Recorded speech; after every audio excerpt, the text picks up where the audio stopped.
دیکھیں، سب سے زیادہ ابھی روزی رزق کی ہی شکایت آتی ہے۔ ہر دوسرا بندہ یہ کہتا ہے کہ بھائی برکتیں نہیں ہیں، کمانے والے بہت سارے ہیں، یعنی چار چار بندے کما رہے ہیں مگر پیسہ بستا نہیں ہے۔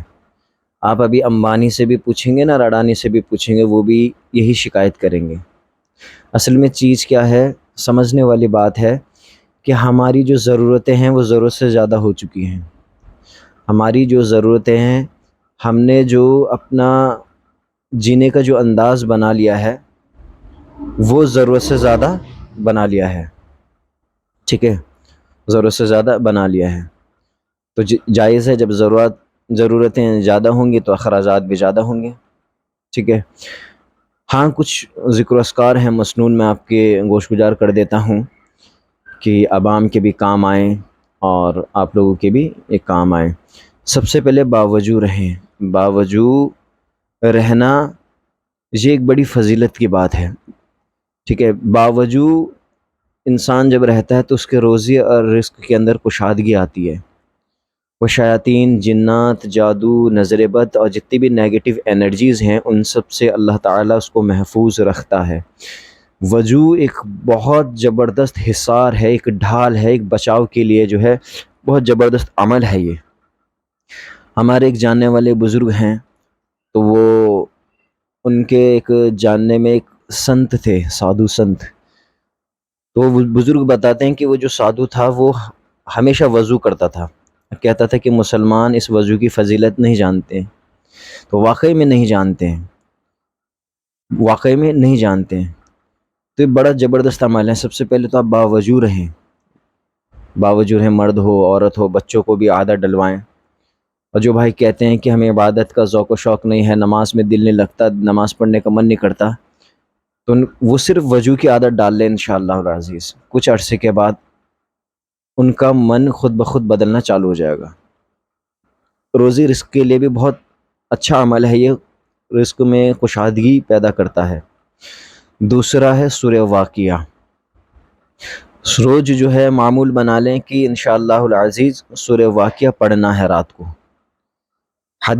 کئی حدیثیں سورہ واقعہ کے متعلق آئی ہیں، اس کی فضیلت کو بیان کرتی ہیں۔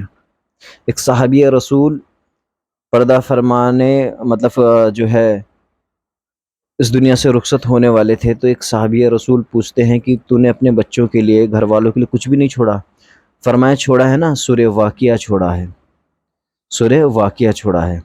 حدیث میں آتا ہے جو شخص سورہ واقعہ پابندی سے پڑھتا ہو تو فقر و فاقہ اس کے پاس نہیں آ سکتا۔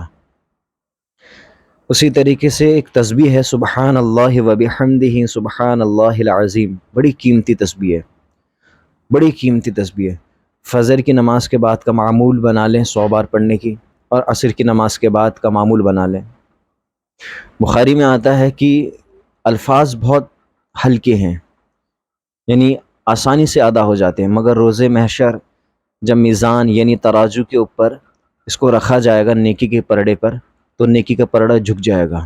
اللہ کے نزدیک اتنے قیمتی الفاظ ہیں، اتنے قیمتی کلمات ہیں، کتنا آسان ہے، سبحان اللہ و بحمدہ سبحان اللہ العظیم۔ اسی طریقے سے جو ہے فجر کا جو وقت ہوتا ہے بڑا قیمتی ہوتا ہے۔ فجر میں لوگ ٹانگے پسارے سوئے ہوئے رہتے ہیں، غفلت کی نیند سوئے ہوئے رہتے ہیں، ساری رات جاگے، موویز دیکھی، واٹس اپ، انسٹا ریلز وغیرہ دیکھی، فجر کے وقت سو گئے۔ پھر وہ شکایت ہوتی ہے بھائی فجر کا وقت بڑا قیمتی ہے روزی رزق کے لیے، فجر کی نماز ادا کریں، ٹھیک ہے۔ جو فرشتہ مقرر ہیں روزی رزق کے لیے، برکتوں کے لیے، خیر کے لیے، وہ اسی وقت آتے ہیں۔ تو فجر کی نماز باجماعت ادا کریں، اور فجر کی نماز کے بعد سوئے نہیں۔ کب تک؟ جب تک جو ہے سن رائز نہ ہو جائے، ٹھیک ہے، سورج اگنے تک سونا نہیں ہے۔ کسی نہ کسی ذکر میں، کسی نہ کسی اذکار، کسی نہ کسی ورد میں مشغول رکھیں خود کو، درود پاک پڑھ لیں، کلمہ طیبہ پڑھ دیں، ٹھیک ہے۔ اور لا حول ولا قوت الا باللہ، یہ تو ایسے الفاظ ہیں، فرمایا یہ عرش کے خزانوں میں سے ایک خزانہ ہے، حدیث میں آتا ہے۔ میرے آقا فرماتے مفہوم ہے کہ اس کے اندر ہر چیز کے لیے نجات ہے، غم اور دکھ، اب یہ غم ہے نا روزی رزق کی شکایت کرنا، تو اس کا ورد ضرور کرنا چاہیے.